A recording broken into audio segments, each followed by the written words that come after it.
Good morning, guys. This is View from the Porch. It's Saturday, August the 29th, 2020. I want you to think about something today. I want you to think about simple. I want you to think about making things simple in your life. I don't believe we have a God who calls us to do a bunch of backflips spiritually and do a bunch of contortions spiritually in order to follow Him. I believe it's simple. I believe the faith is a very simple thing so that the simplest among us can follow. You don't have to have a PhD or be a preacher in order to be the most committed Christian that you can be. And I want to take that from Luke 10, verses 38 through 42. There's these two sisters, and one of them has a house, and she's invited Jesus to come spend some time with her. And here's how it goes. If I can keep from shaking the camera. Now it happened as they went that he entered a certain village, and a certain woman named Martha welcomed him into her house. So Martha's been pretty successful, and she has a house of her own. She had a sister called Mary, who also sat at Jesus' feet and heard his word. But Martha was distracted with much serving, and she approached him and said, "Lord, do you not care that my sister has left me to serve alone? Therefore tell her to help me." And Jesus answered and said to her, "Martha, Martha, you are worried and troubled about many things, but one thing is needed, and Mary has chosen that good part, which will not be taken away from her." There is a whole sermon in this passage, but I just want to point out some things real quick. The one you ought to look at is Mary. Now, we'll admire Martha. We will do a lot of things for the Lord. We will get distracted by a lot of things as we serve the Lord. Maybe do some things that are unnecessary. At least that's the implication from Jesus' point of view.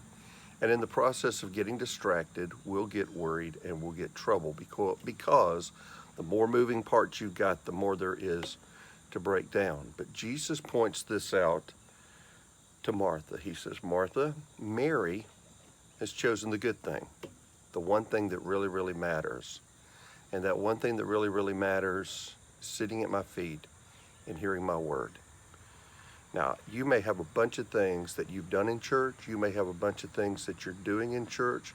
But can I tell you that it does not matter? It is not essential if the one thing that you ought to be doing, you're not doing with excellence.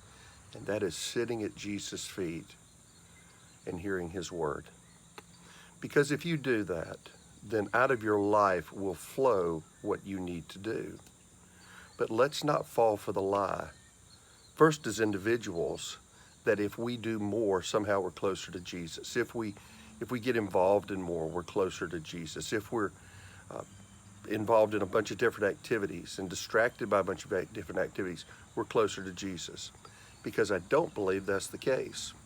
And the same thing can be true for churches, that if you do more things and you have more activities and you do a bunch of different things, that somehow with all of our many ministries, somehow Jesus is more pleased. I tend to think he's not, because of what he tells Martha. He tells Martha, "You're worried and troubled and distracted." But Mary's chose the good part, and look what he says at the end, that'll not be taken away. It may very well be that we stand before the Lord one day and tell him all the things we did, and he'll go, "Those don't matter up here. All that matters up here," and I'm hearing him say this to us, is, "Did you spend time with me? Did you sit at my feet?" And it's a study for another day on how Mary was always at the feet of Jesus and how God worked in her life.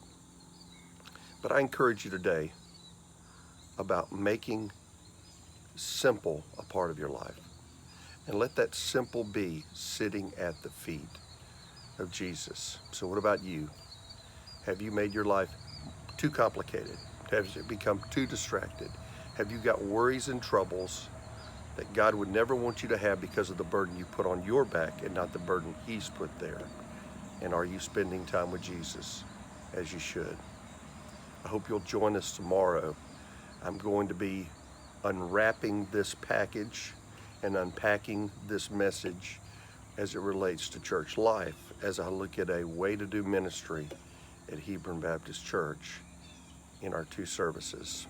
This will be our last Sunday with 2 services. We'll be moving on the 13th.